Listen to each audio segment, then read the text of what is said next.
See, when you invest in something and you hustle and you work for something, you got a different type of attachment to it. You're going to have a cold day of hell for somebody trying to take this from you. We live by this, we die by this. We don't surrender, we don't retreat. Every man must search his own soul. I listen to that quote every morning. Mr. 180's in the building. Let's go.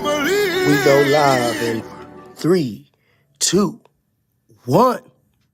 What's up, everybody? It's your boy, Mr. 180. Listen, I am here live. I'm so excited about today's show. I need you to call your mama, call your daddy, call your brothers, call your sisters. Let them know that Mr. 180 is on live. And I got Dr. Kerry-Ann Zamore-Byrd with me. Oh my God, when I tell y'all, I'm so excited because she's gonna get personal. Y'all know that's my big sister, so she gonna be just talking to her brother.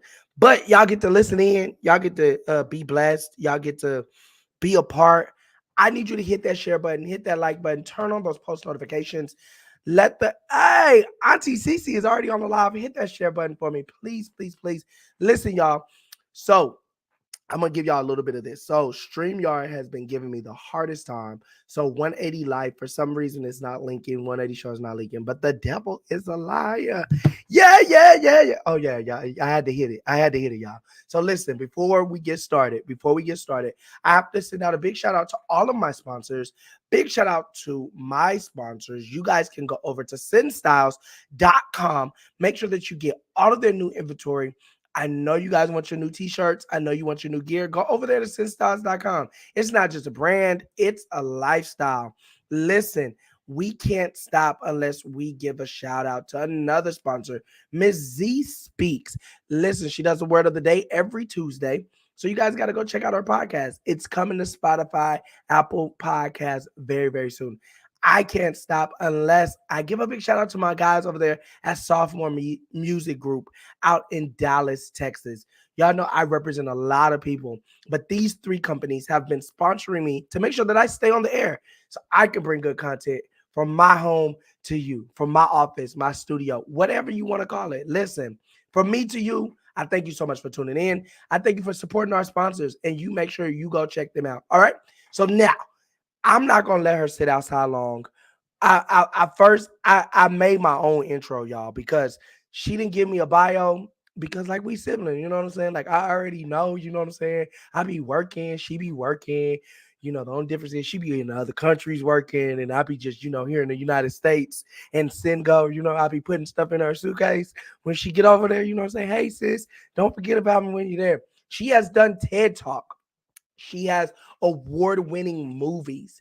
She has plays that are touring. She has worked with everybody. She just came back from Dallas. Woman evolve. I seen her getting her evolve on. Y'all make some noise for our cover girl, Dr. Kerry-Ann Zamore-Byrd. What is going on, sis? How are you? Hey, Archie, how you doing? Hey, everybody. I am so excited to be here. Thank you, Mr. 180. I am trying. Listen, what I tell you all the time, I'm trying to get like you. You know what I'm saying?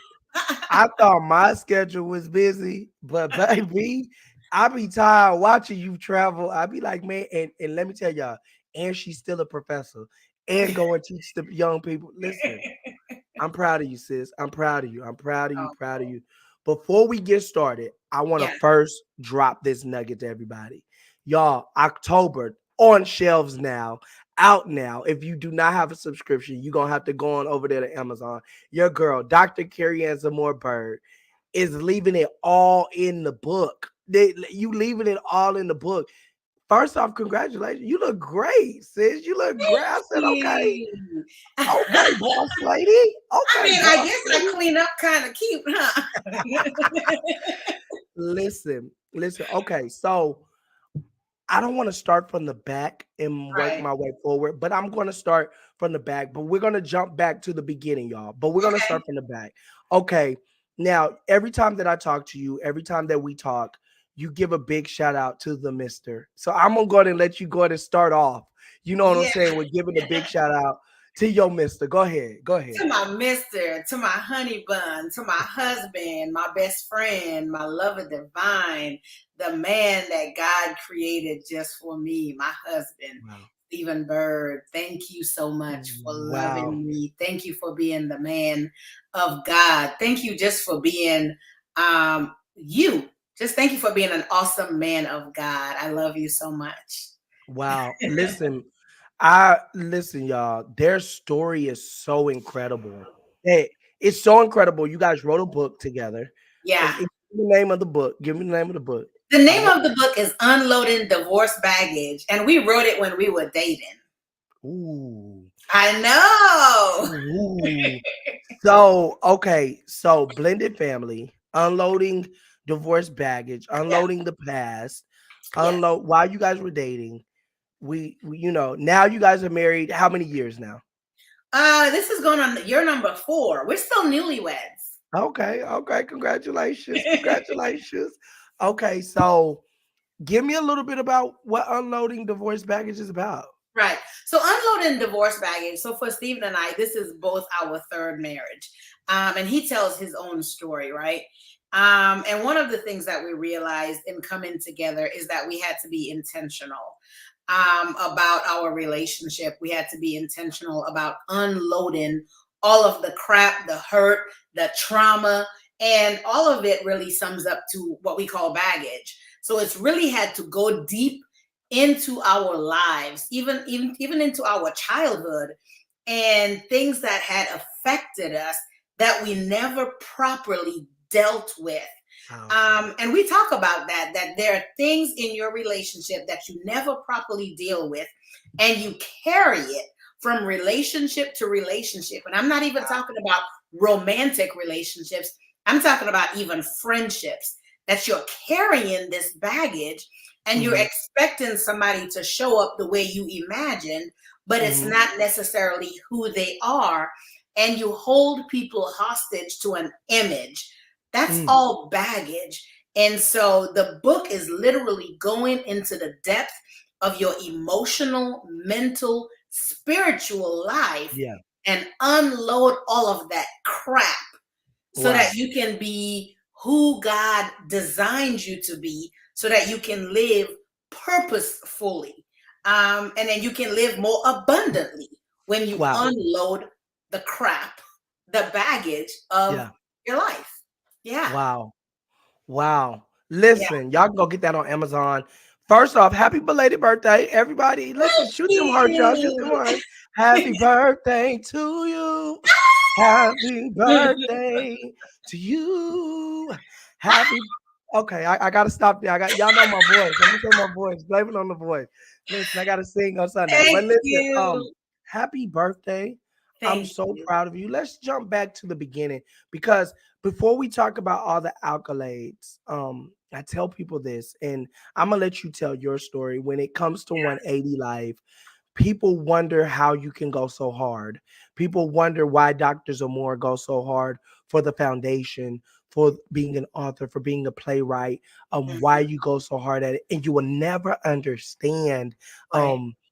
Unless you know the backstory. And the thing where me and Dr. Zamore Bird, where we connect really tough, is because you were one of the easiest people for me to work with because you understood the assignment. And when Amen. I say that, because I tell people I work with a lot of brands, you've blessed Hmm. me. I'm gonna say this publicly to everybody. You put seeds in me. I remember Yeah. when I came to your first play, and I think my wife was pregnant, and we came to the first play, and I was like, babe, we have to go. We have to go. We had changed our schedule. But that was before we was working together, and you was like, just come out, just come out. And I'm like, okay, I knew some people there, and we came through, and you just loved on me. And then it was the second play when you was like, no, you're gonna do this. And I'm like, wait, hold on, time out. And you're like, no, you're gonna interview these people. And I'm like, wait, hold on, sis. Like, I'm prepared, but I'm not prepared. And you was like, no, you're prepared. You got this. Bring that red carpet and skedaddle on down here. And like, really, I was looking at the first video, and I was in boots and jeans and a polo, not even really looking like the $1,000,000. And I remember you never said, "Hey, bro, step it up." You always would text me, "Come on, bro, I need you to bring it." That's your word. Hey, I need you to bring it. And then my team started telling me like, "Bring it" means, hey, come looking like the $1,000,000 she know you is. And literally to travel with you, I want to personally tell you thank you. I don't believe that my career that I've been blessed to flourish and win with could have ever been where it's at without your cultivating and your seeds that you've poured into me. So I want to publicly tell you thank you so much for that. Yeah, so let's get into the beginning. Let's talk about, because it is it is domestic violence month. It And I want is. to I want to jump in there because there's some women, there's some men, there's Yeah. some people that need to hear the story. So y'all that don't know, I'm gonna let her tell a little bit of the story, but let's talk about when you did go through the abuse and you were scared to leave. What Right. where were we then? What was your mindset then? What Yeah. And so I think, Archie, my story is so layered. wow. Um, it's just so very layered. And I think a lot of people see who I am today and they don't realize what it took to be this person. Right. Come So on. I married my college sweetheart. So first of all, I graduated high school when I was 15 and 9 months. So I was really young when I graduated high school and when I started college because, I skipped some grades and was just always advanced. And Right. so when I started college, I was really, really young and I wasn't dating anybody because I wasn't allowed to date because I was so Mhm. young. Everybody was trying to date me because I was jailbait. So by the time Right. I started dating, I would say it was my first real serious relationship, right? I was Mhm. like 18, 19.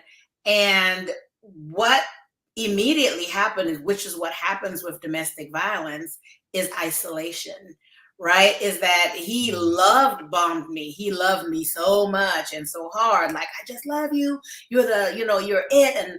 And I didn't realize what was happening until it Mhm. was too late. And that was, a lot of my friends became problematic to him.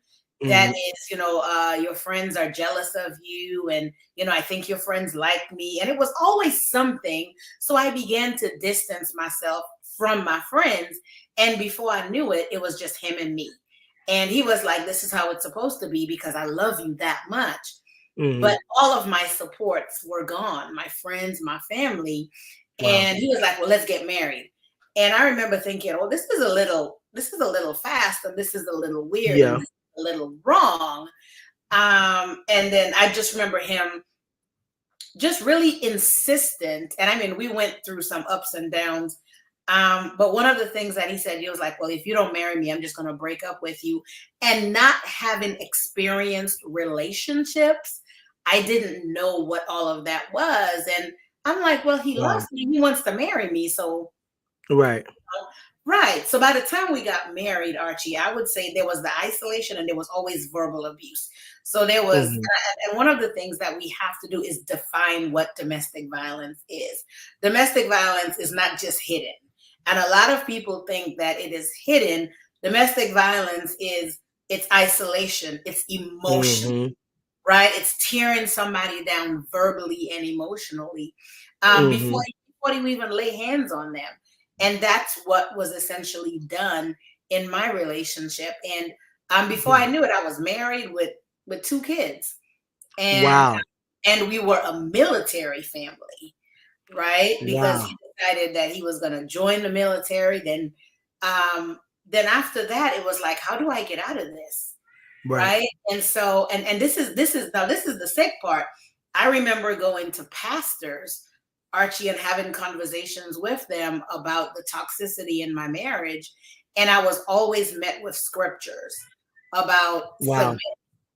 right? Right. About scriptures Right. about submit and pray and fast. And um not really understanding what that meant, I stayed in the relationship. So I stayed in my marriage almost 14 years. Wow. Almost 14 years, and I was beaten severely on Wow. multiple occasions. I had my hair pulled out of my head. I was dragged down marble stairs. Wow. And on the outside, we looked like the perfect couple, Yeah. right? Yeah. We were both well educated. Wow. Um, he had a great military career. We had beautiful children. We had great careers. We had Mhm. money. We had a nice house. We had all of those things, but behind closed doors, I was getting my butt beat, and I didn't know how to get out of it because number one, I was really afraid of him. Um, Mhm. Number two, I really wanted my marriage to work. Number three, I didn't want to break up my family because of my children. And then number four, we were stationed overseas. So where was I going to go? Wow. You know what I mean? Like, where exactly was Right. I going to go? Right. I left Right. my Wow. relationship. And so those were some of the things. And it took me a long time. I left several times and came back like the next day because I had nowhere to go. Right. Right. Right. And I didn't have that support because I had isolated myself from so many different people. Right. So I just didn't Wow. have that support. So yeah, so I would say that's what in short, I mean, and of course it's like I said, it's very, very layered, but in Mhm. short, that was the length of our marriage, and that's kind of what happened throughout our marriage. Wow. Hmm. Wow. And to say that you're a testimony, to see you standing strong now. And so coming back, what moment was it when you say, you know what? I'm done. I can't do this. Right. Honestly, it wasn't my choice. Mhm. Because even at that 14th or 13 and a half year before our divorce was actually final, that very last incident, and every time I look in the mirror, I see the incident because it has left my smile changed, right? And so every time I think about it on that day, it was my son who intervened. I think he was, oh my God, I think he was 10 at the time, and I was getting beat really bad. My Wow. ex-husband had dragged me down the stairs by my hair. He had taken a laptop and was beating me with it, like tied Wow. cords. He was strangling me. I couldn't breathe. And my children had barricaded themselves in the house, in their room. And my youngest son came out of the room and started beating on my ex-husband. And when my ex-husband punched him to the floor, was literally when I woke up, Archie. I woke up and I looked and I was like, oh my God. Um, and I think that's what woke me up. Not think, I'm pretty certain that's what woke me up out of that Yeah. stupor that I had been in. And I began to fight with every fiber of my being on that night. And even when I called the police, and the prosecutor of our case is still one of my dearest friends, and so I have the 911 call, and I listen to the 911 call sometimes just to remind me of how far I've come. Yeah. And, I remember the police coming to the house. And even then, I didn't want to press charges. I did Wow. not want to. I was like, I don't want to break up my family. Just go. We always fight like this. It will be fine tomorrow. And the police officer, and I credit him for saving my life. He's now a police chief. Like, he literally took me to the mirror to make me look at my face Wow. because my teeth was busted. And so even today, like even when I smile and I talk, you will see the left side of my face doesn't move. And that's one of the reasons I hate to do live videos, because every time I look, I see it, right? Wow. Because that side of my face still doesn't move. I had bruised ribs. I had all kinds of injuries, Archie. Right. And I remember him showing me all of the family pictures on the wall. And he was like, this is not real. Like all of this. And looking in the mirror, he was like, that's real. And I was covered in bruises. And Wow. even then, I was still defending him because of the shame. I was a professional, was highly educated. Yeah. He was an officer in the military. And I was like, if y'all don't leave my house now, you're gonna ruin his career. You're gonna embarrass us. You know, I'm like, we are ministers in the church. You're going to embarrass us. And so even then, I was still afraid to leave. I was afraid to tell the truth, because in telling the truth means that 14 years was a lie. Wow. And so I'm thankful to God for that police officer. It was a male police officer and a female police officer. They stayed with me all night, you know, and I the next day I sat down and I wrote my statement, and I think I wrote 6 pages of my statement when I finally said, okay, Lord. It took time because I kept on going back, because I didn't want to hurt him. I didn't want to hurt his career. I didn't want to hurt my children. But the best thing I could have done, Archie, after that arrest, and I ended up, you know, he was arrested, and then I had to testify in his military trial. And I testified for like 2 hours. Wow. Like, and that was those 2 hours of testifying, I literally got my voice back. Wow. And I remember it was just me and my attorney, and he had the entire military on his side. But the best thing I could have done was to take my voice back by testifying and just telling the truth. And just, I'm like, this is the truth, you know, the good, the bad, the ugly. And one of the things I'm thankful for is that my best friend, many times I had went to her house after I had been.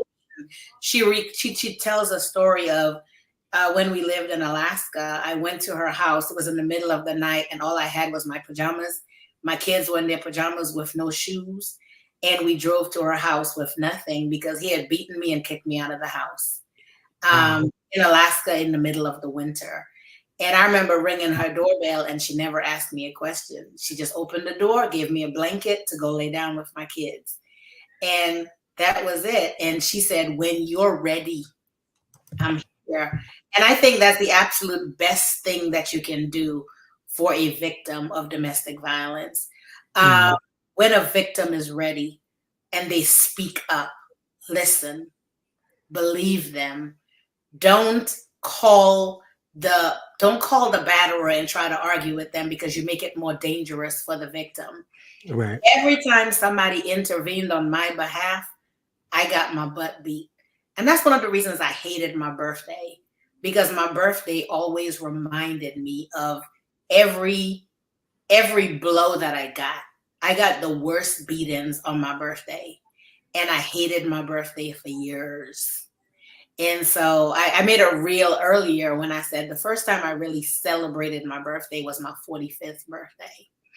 And, and yesterday I turned 49. And, and I'm finally at peace with enjoying my birthday. But I've always hated my birthday because of that. Wow. Yeah. Wow. Dr. Kerry-Ann Zamore, y'all, listen, if you have not hit that share button, we encourage you to hit the share button while she is dropping jewels, dropping nuggets, tapping in with us. Man, an overcomer, a survivor. Just to watch you now, sometimes, you know, you see people's glory, but you just don't know the story behind it. So you leave where you're at, you go through that. You're single. Let's talk on the time of singleness. The time Archie. Y'all know I get a little deep. Sorry, I didn't give her no questions, y'all. I just said we're gonna talk. And we are gonna talk. Okay. Man, Archie, that's a whole other thing, because let me tell you what, after I testified, I lost everything. I left there and I told the judge, I just want my children. And I did. And my ex-husband left me with $20. Wow. Now, mind you, I told you we had money. He was an officer in the military. We had a lot of money, Archie. Wow. And he left me with $20. And I remember saying to myself, Lord, if you are still with me, you're going to make this work. You're going to figure this out.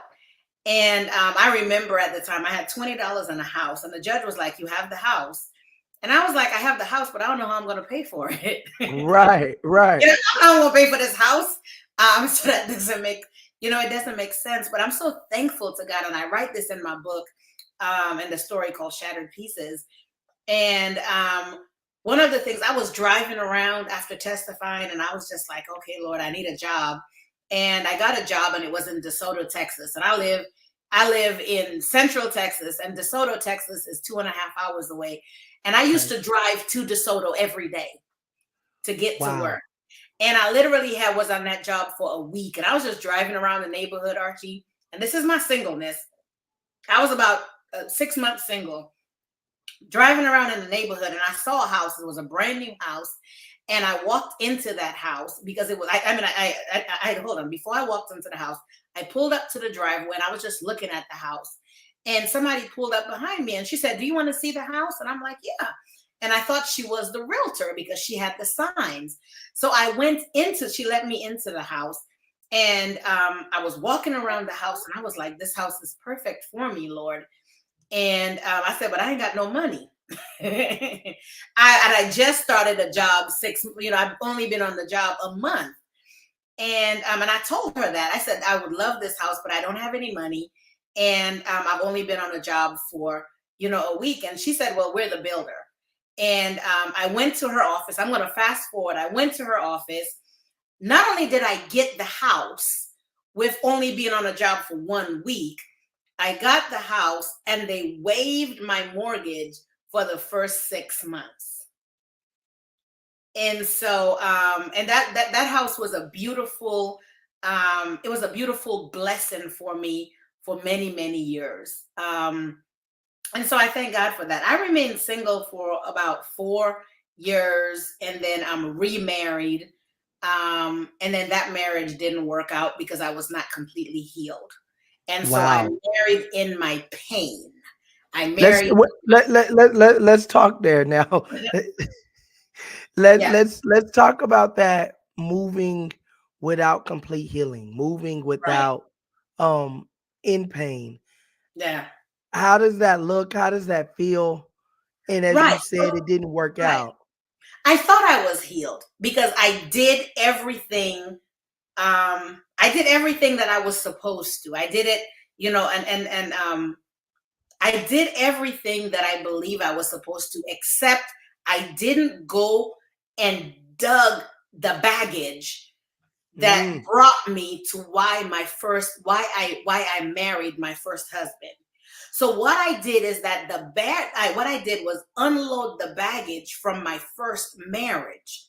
But the baggage that I had before my first marriage, the childhood trauma that I never dealt with was still there.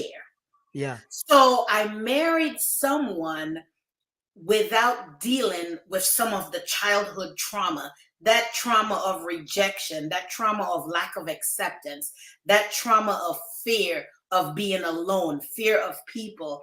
I never dealt with that trauma, but I dealt with the trauma of my first marriage, right? Wow. So there's sometimes we see the wound, we put a Band-Aid on it, we put the ointment, and the wound is fine. But sometimes when you touch it, it still hurts because this although there's a scab and it appears to be healed, it is not healed in the epidermis, the second layer of skin.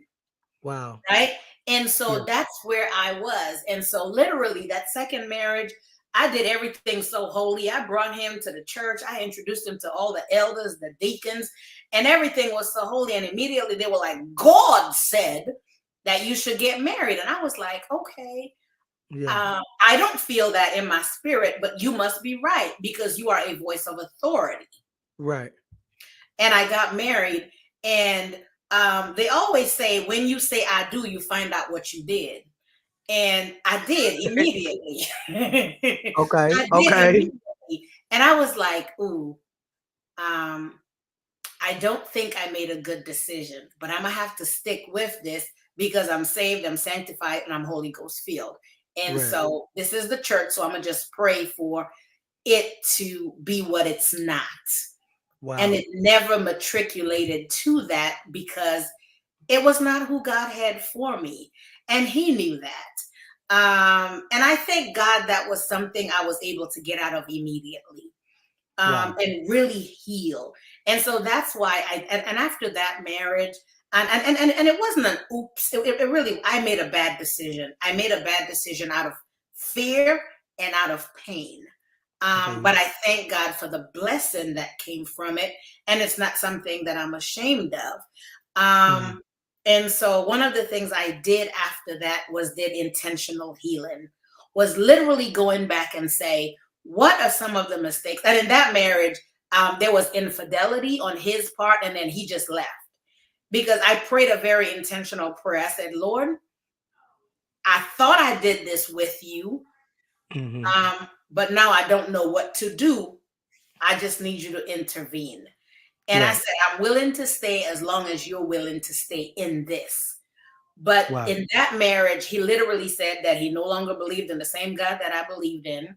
Oh, He didn't want to go to church. He was done with the Bible. And I was like, okay, that's three strikes. I don't know. I'm praying to Jesus. I don't know who you praying to. So right. it's, so that was immediately not working. And so I was like, well, we'll just carry on your merry way. And then I was really able to. Am I being too real, Archie? No, no, no, no, no. I'm loving it. I'm sitting here with it. Yeah, That's what we need. yeah, That's the thing that the world needs right yeah. now is the And I realness think of a it, lot of, and authentic. I think, yeah, and I think a lot of people, because I was in the church and a minister in the church, people were Mhm. like, well, you just need to pray to God. And I'm like, I'm praying to God, but he don't believe in the God that I'm believing in. Right, right. Right? I'm Unequally praying to yoked. God for restoration, and he's over Mhm. here with little crystals running around. This not working. Right, So right. I'm That's like, right. so we were misaligned and unequally yoked, and I really had to say, okay, Lord, I had to get to a full surrender and a repentant spirit, and remain in my singlehood and really work on me, where I had to ask God to break off whatever it is that's attracting these bozos, break it off my spirit, right? Like Wow. go deep in. And that's what I had to go deep into. What were some of the things that I needed to deal with? And I Wow. had to go back to my childhood, and I had to remember that. You remember when you were 5 and this happened? That spirit of Wow. rejection took root. And Yeah. because of that spirit of rejection took root, you always sought acceptance, right? Wow. From Yeah. people, and you sought it in relationships. So now Yeah. you need God to feel that in that space, so that Mhm. you're not looking for acceptance in those spaces anymore. And so I Mhm. literally had to go into my childhood. I had to trace it and erase it and tell God to fill it up with him so that I could grow and go. Mm. And when I did that work, I was not looking for no husband, Archie. I was Wow. minding my own business. When this 6 foot gentleman, 6'3" gentleman was like, hello. I was like, and I How was you like, say, sis? How you say? it was like, just keep on along your merry way, friend. Just keep on. But Right. I would say it truly was a God thing because I was Wow. not looking for anything. Wow. I like that part that you said though, that because a lot of people tend to blame God for Mm-hmm. some of their mess ups and some of the things when God never said for you to be in that situation.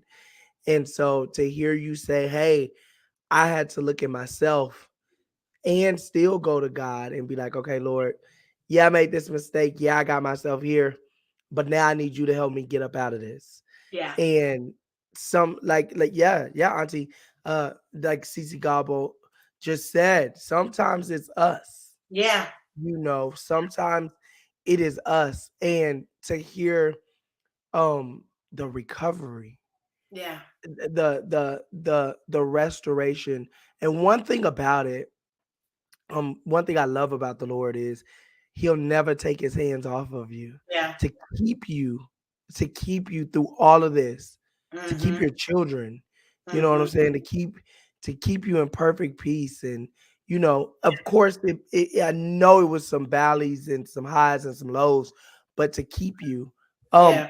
So Listening to your story now, it makes me realize some of the plays that you have, they're really relatable home. Yeah. Now I'm like, okay, I get it. So when did you start writing on the playwright front? So I have been on stage since I was 5. I wrote my first full-length play, which is hanging on my wall, when I was 12, 13 years old. Okay. And did the drama ministry in church, did, theater in school, community theater, did all of that. When I went through, and I stopped writing in my first marriage. I Wow. stopped writing for a period of time. But when I reconciled with God, I asked him, I said, don't take this gift away. My Because God. although I didn't write plays, I would write poetry all the time. Okay. And I have like 3 books of poetry. I would write poetry, I would write short stories.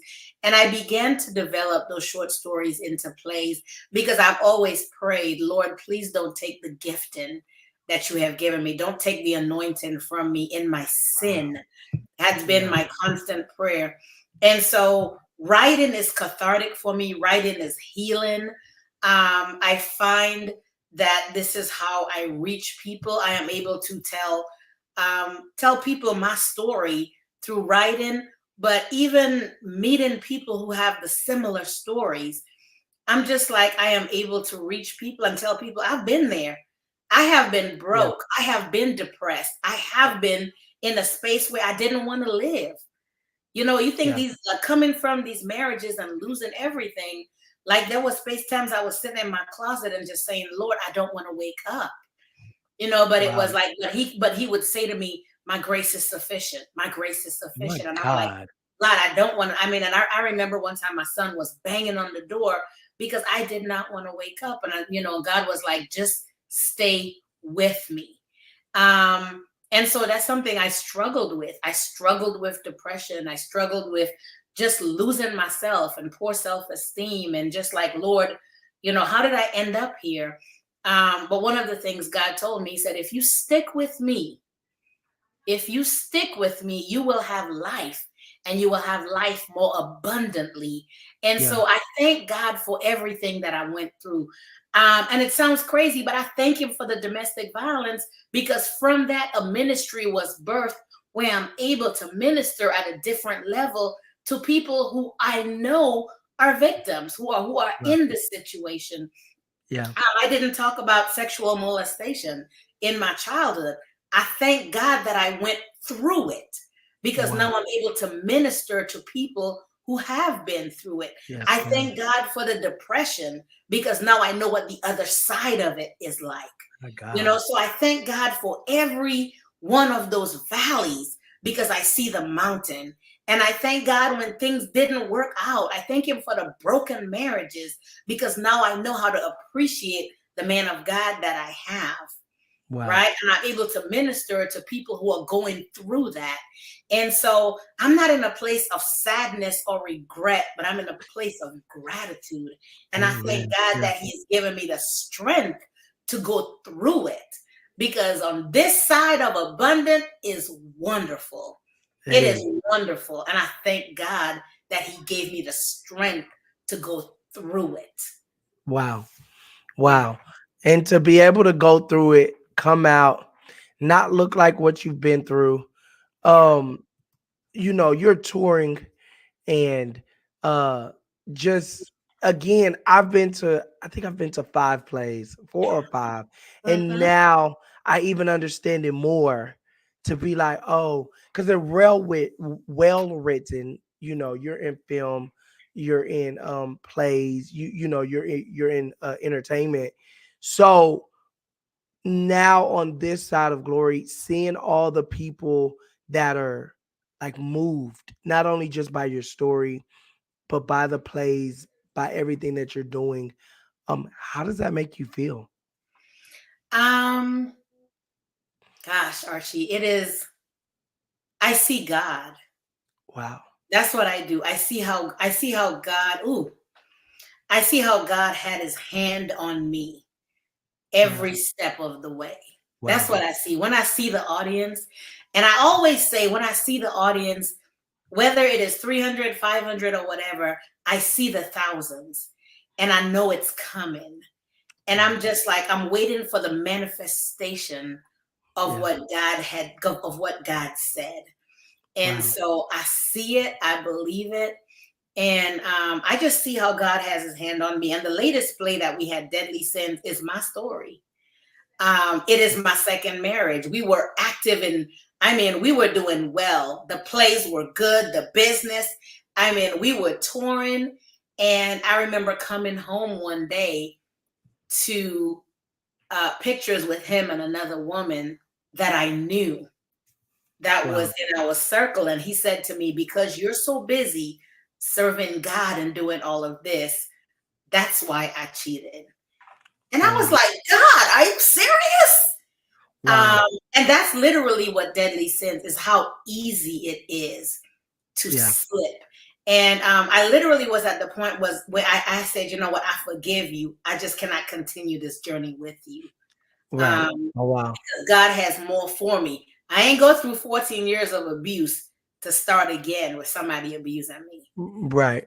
So so Deadly Sins is a lot of my story in there. But it's not just my story, it's the story of so many people. And I'm so glad to introduce the second half of Deadly Sins coming up short. Wow. Okay, for the second half. What they say, is that an exclusive here? Okay, second half. Exclusive. I'm definitely excited about the second half. So when will we see you on the stage again? Because I got a little exclusive. I think we can share on this platform. I got an exclusive coming up, and I need them to queue up our flyer. They didn't queue me flyers today. Let's see if I can find it real quick while you let everybody what is know. He about to show?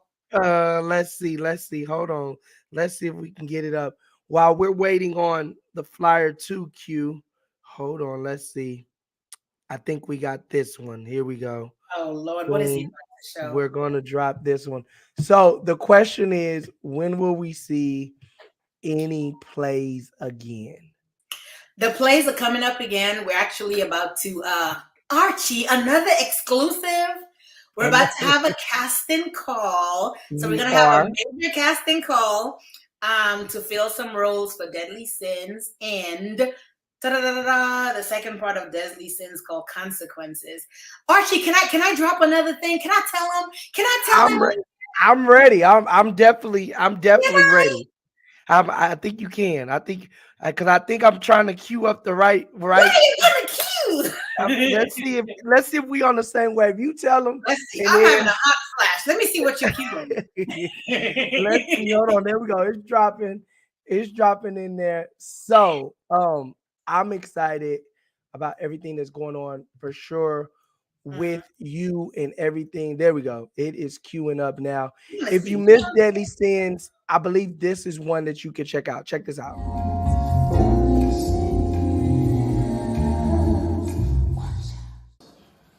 Yeah, I know, man. Seems like every time I call her, man, she's busy. Michaela is productive, Coop, not busy. Hey, baby. I keep telling my husband that busy people are broke people. See, productive people, now we're getting paid. Guess what, Michaela? See, I know that you're going through right now. But all you gotta do is just hold on. I'm here for her. And not you.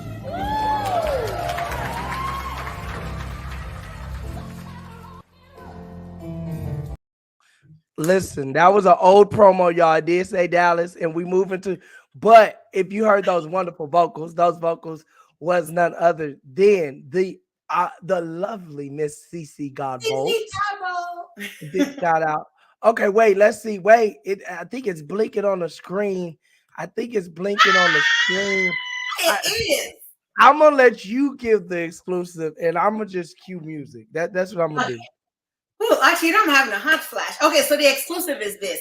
We're about to have a casting call for Deadly Sins because we are coming back 2025.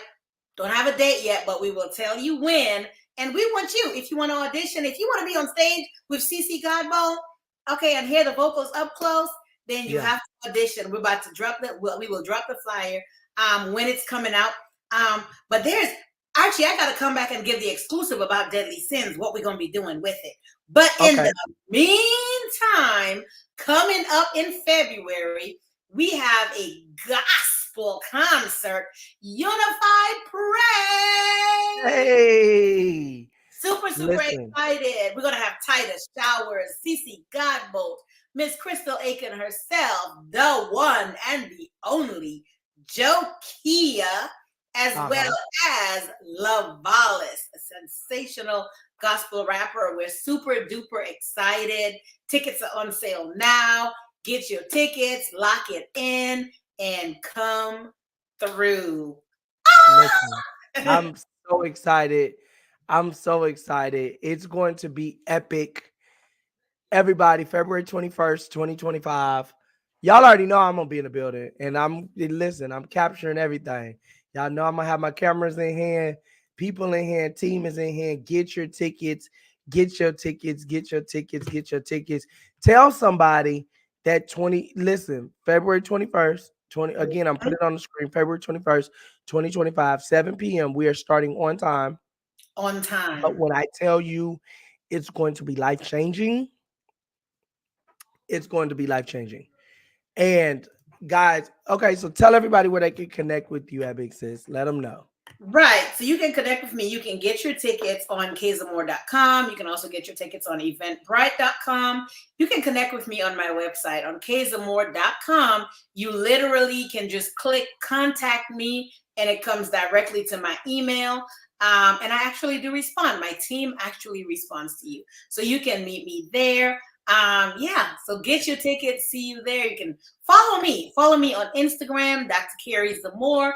Follow me on Facebook, K Zamore Enterprises, LLC, or just follow me myself. That's Kerry-Ann Zamore. Listen, everybody, I got her here in the building. She dropped some nuggets. She testified, and I pray that her testimony will help change your life, change the way that you think, change the way that you move, and do understand God takes you through to bring you through. And I believe that if no one's a testimony, Dr. Kerry-Ann Zamore is a testimony. Thank you so much. She's the front cover of our October 2024. She is our front cover, and we are so grateful for everything that you're doing, everything that you got going on. I'm appreciative. Listen, everybody, you can go get your copy. I believe she has some on her website. You can go get your copy over at Amazon.com. You can go to kzamore.com, get your tickets. Listen, we pretty soon we want you to get a copy and a ticket. Make that happen.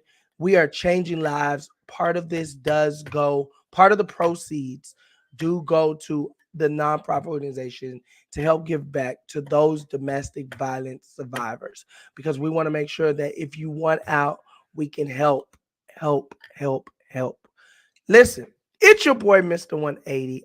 I've had Dr. Kerry-Ann Zamore-Byrd with me, and I can't keep her on here long because she got a husband she got to tend to. You know what I'm saying? She done let y'all know God has blessed her, and then she has a wonderful children. Big shout out to my nephew. Nephew over there, he is an author. He is y'all go check out Landon's book. Give me the title of it. Landon's Chronicles on Amazon or Barnes and Noble. Amazon or Barnes and Noble. I will drop the links in the chat. We will make sure that we jump in the chat with you guys. I want to give a big shout out to everybody that has stayed tuned in with us this whole time. Big shout out to Auntie CC Godbolt. Big shout out to you. Thank you so much for tuning in with us and rocking with us. Hit that share button, hit that like button, turn on those post notifications because you never know who will be next on the 180 show. Guess what, y'all? It's been fun. It's been live. Dr. Kerry-Ann, I'm going to let you end it. Do you have any last words to tell people? Last words. 1 in 4 women experience domestic violence.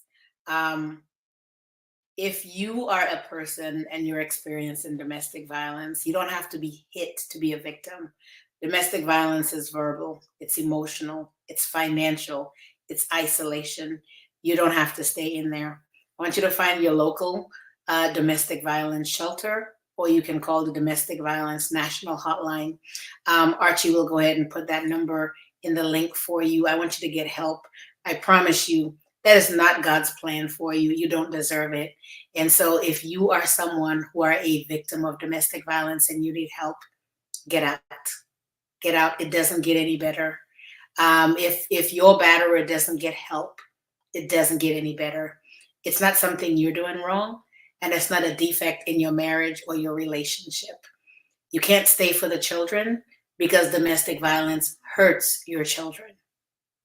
The best thing you can do is to help yourself by getting to safety and taking care of you. Okay? And if you just need somebody to talk to, you can send me an email, contact me. I'm here. I'm listening. I am a survivor, and I got out, and I live more abundantly now. So you can get out too. God bless you, and I love you. If you stay in environments where people don't recognize the value of you, you will shrink your gift to the size of what they can stand. And that's what causes anxiety and depression and stress, because you have had to shrink. I refuse to be small because you think small. I'm not shrinking my vision because you can't catch up. You either better roll with me or you gonna get rolled over.